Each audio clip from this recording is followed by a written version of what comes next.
ये इनको सिर्फ ये कह रहे हैं महाकुंभ में कुछ अच्छा नहीं हुआ।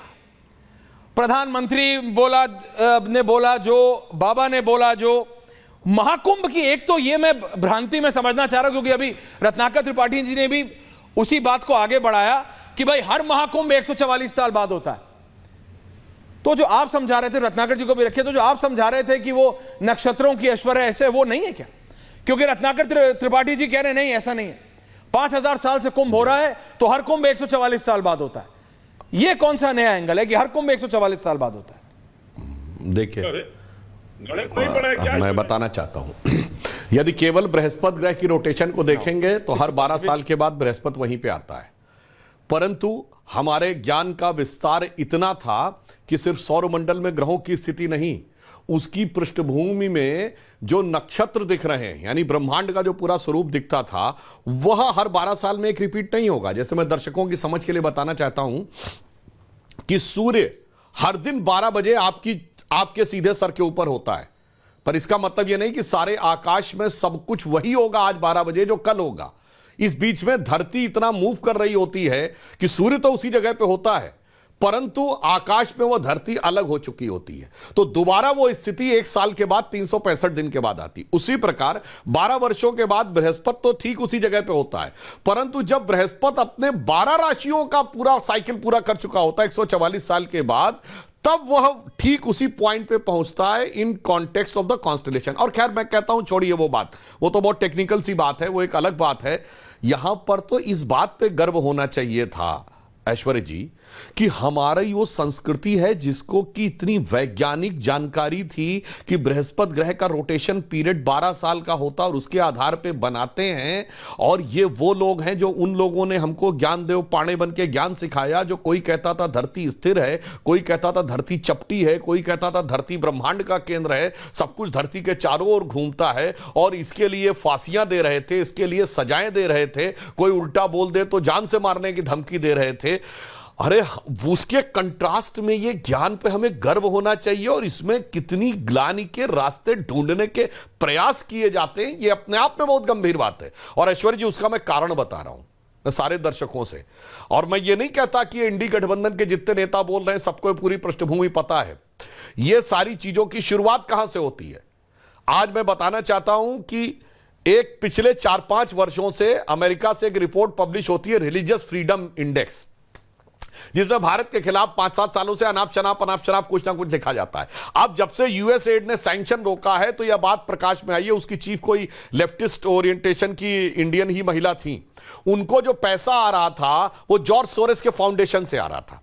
अब मैं दर्शकों से कहता हूं जाके चेक करिए कि हेनरी लुईस फाउंडेशन है, हेनरी LUCE लुईस फाउंडेशन, उसने 4 मार्च 2020 को बाकायदा एक प्रोजेक्ट तय किया कि मुस्लिमों को हिंदू मेजॉरिटेरिज्म से कैसे राहत दिलानी है। तो उन्होंने कहा कि हिंदू समाज के बीच में कास्ट का इशू बढ़ाना है। यह पूरा मैं फैक्ट के साथ बोल रहा हूं। इसके बाद $4 लाख लगभग उनको मिले केवल प्रोजेक्ट रिपोर्ट बनाने के लिए। और मैं विनम्रता और चुनौती से पूछता हूं, यह मार्च 2020 से पहले इन लोगों का कभी कोई उदाहरण बता दीजिए जिसमें इन्होंने जाति का इशू उठाया हो।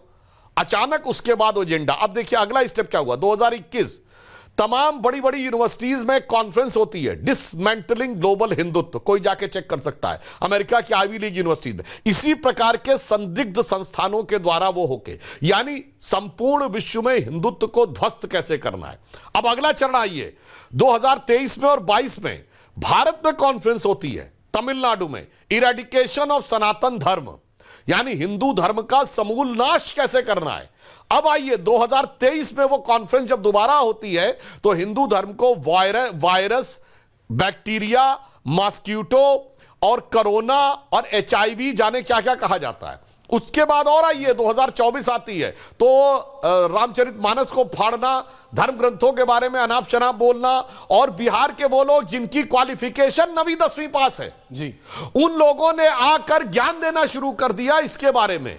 अब उसके बाद अगर आप आए तो आप देखेंगे कि कांग्रेस ने जिस प्रकार का स्टैंड लेना शुरू किया, राम मंदिर के खिलाफ बोलना, तब उसके बाद महाकुंभ के अगेंस्ट से बोलना। इसलिए मैं दर्शकों से कहता हूं, ये पूरा का पूरा जो बयान है, ये सहज में, छटपटाहट में, राजनीतिक हार की बौखलाहट में अनायास निकले हुए बयान नहीं है। ये एक गंभीर राजनीतिक डिजाइन का हिस्सा है, जिसके तार साथ समुंदर पार से जुड़े हुए हैं। इसीलिए मैंने फैक्ट के साथ, डेट के साथ सारी बातें कोट की है। आपका कोई दर्शक जाकर चेक कर सकता है, तब वो समझ सकता है कि चुनौती कितनी गहरी है। तो इन सब के लिए एक पंक्ति में कहना चाहूंगा कि जिस चीज पर हमें गर्व होना चाहिए, उसमें भी ग्लानि की चीजें खोजते हैं, और वो भी विदेशी एजेंडा के तहत।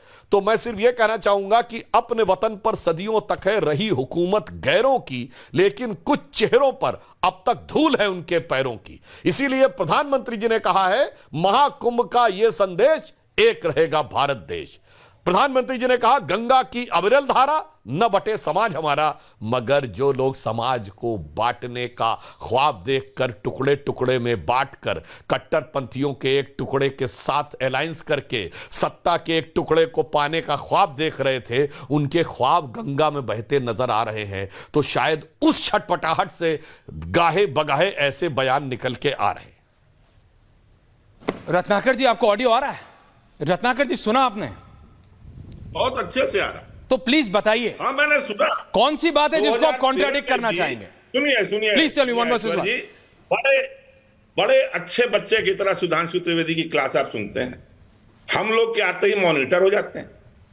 थोड़ा मॉनिटर ही छोड़िए। 2013 में भी सूर्य, चंद्रमा और बृहस्पति के मिलने के संयोग 144 साल बना था। उस समय भी यही प्रचारित हुआ था। मैंने कोई गलत नहीं कहा। सुधांशु जी ज्योतिषी भी हैं, हाथ देखते हैं, हस्तरेखा विशेषज्ञ हैं। पर मैं आपको बता दूं, नक्षत्र एक काल के बाद पुनः उसी तरह से रिपीट होते हैं। और हमारे यहां गणेश आपा पंचांग और मालवी जी का पंचांग, DHU पंचांग पर चलता है। उसमें कहीं भी, दर्शकों के लिए बता दे रहा हूं, जिसके जिसके पास पंचांग हो, स्थापित पंचांग, उसमें प्रयागराज कुंभ लिखा है, महाकुंभ नहीं लिखा है। चेक कर लीजिएगा जाकर के। और हमें इस बात का बड़ा गर्व है कि हमारे सनातन परंपरा में कुंभ होता है। सिंहस्थ कुंभ भी होता है नासिक और उज्जैन में। हमें इस बात का बहुत गर्व है। लेकिन अगर आप ये कहते हैं कि हम योगी आदित्यनाथ की ये बात मान लें कि कोई बड़ी घटना नहीं हुई, अगर आप ये कहते हैं कि हम योगी आदित्यनाथ की सदन में कही ये बात मान लें कि गिद्धों की दृष्टि, मैंने आपको बताया ना, गिद्ध तो जटायु वो संपादी के समय से, गिद्ध तो सतर्क होते हैं, आपको दर्पण दिखाते हैं, आप उन्हें गिद्ध समझिए।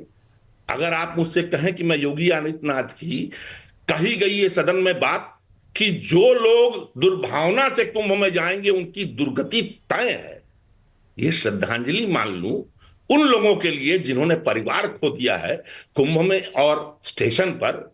तो एक बात जान लीजिए ऐश्वर्य जी, मैं काशी हिंदू विश्वविद्यालय का उत्पाद हूं। हमारा कुल गीत जो है ना, वो साइंस के सबसे बड़े आदमी शांति स्वरूप भटनागर जी ने लिखा था। ठीक है, और उन्होंने उसमें लिखा है, यहां की है यह पवित्र शिक्षा कि सत्य पहले फिर आत्मरक्षा। तो सत्य तो मैं बोलूंगा, आप उसको eradication of Hindutva, demolition of Sanatan में घोलते रहिए, लेकिन दुनिया देख पार्टी करती है सनातन उन्मूलन कार्यक्रम। जनवरी के बाद नहीं, वो रियलिटी है। कंट्रोल किया ना, ये काम आप पहले कर सकते थे, ये आपने नहीं किया। आप इस बात को 10 सेकंड और दीजिएगा ऐश्वर्या जी। 30 लीजिए, बोलिए। आ रहा हूं सुधांशु जी। पंकज जी, आ रहा हूं। 2017 में 60,000 आदमी का बनारस में मेला नहीं संभाल पाया, 42 लोग मर गए, वो मेला अधिकारी है। विजय किरण आनंद, जिसने लखनऊ में का व्यापारी गोरखपुर मनीष गुप्ता पीट के मार डाला गया पुलिस द्वारा, और जाके परिवार को धमकाया कि मैं यहां पर रहूंगा, मीडिया चली जाएगी, पुलिस ने जानबूझ के नहीं मारा है, केस मत करो। संवेदना जिसमें नहीं है वो मेला अधिकारी है। वैभव कृष्ण, जो उत्तर प्रदेश सरकार द्वारा अश्लील वीडियो चैट में महिलाओं के संग दोषी पाया गया, वो DIG कुंभ है। अजय पाल शर्मा, जिसको वैभव कृष्ण ने कहा कि ये घूस लेता है, वो कुंभ में अतिरिक्त प्रभार पर है। आपने सुधांशु जी चील कौओं को छोड़ा था। आप जिन्हें गिद्ध कहते हैं, सुअर कहते हैं, कहते रहिए। हमारे यहाँ तो शुक्रावतार भी है ना, है कि नहीं है? हम वही मान लेंगे सरकार। हमें आप सुअर बोल दीजिए, गिद्ध बोल दीजिए, गधा बोल दीजिए, हमें कोई दिक्कत नहीं है। पर अगर आप ये चाहेंगे कि हम आपकी ये बात भी ना बोले कि आपने जब संयम दिखाना था, जब व्यवस्था करनी थी तो दुर्व्यवस्था की, तो ये काम तो नहीं होगा। आप इस बात को जान लीजिए, सनातन के मेले में आपने जो किया वो सबके सामने है, और किया तो किया। ओके त्रिपाठी आपने जी, किसी एक आदमी पे कार्यवाही नहीं पंकज की। जी को भी लाइए। ओके त्रिपाठी एक आदमी पे। जी, 10 सेकंड मैंने आप 1 आजम मिनट खान दिया को गाली आपको। देते सुधांशु जी थे, इस काउंटर, और फिर उसने पंकज शर्मा जी माफी मांगी थी, अपना इस्तीफा सवाल। दिया ओके त्रिपाठी जी, अभी आपने मोनोलॉग हो रहा किसी है। के खिलाफ कुछ नहीं। ओके त्रिपाठी जी।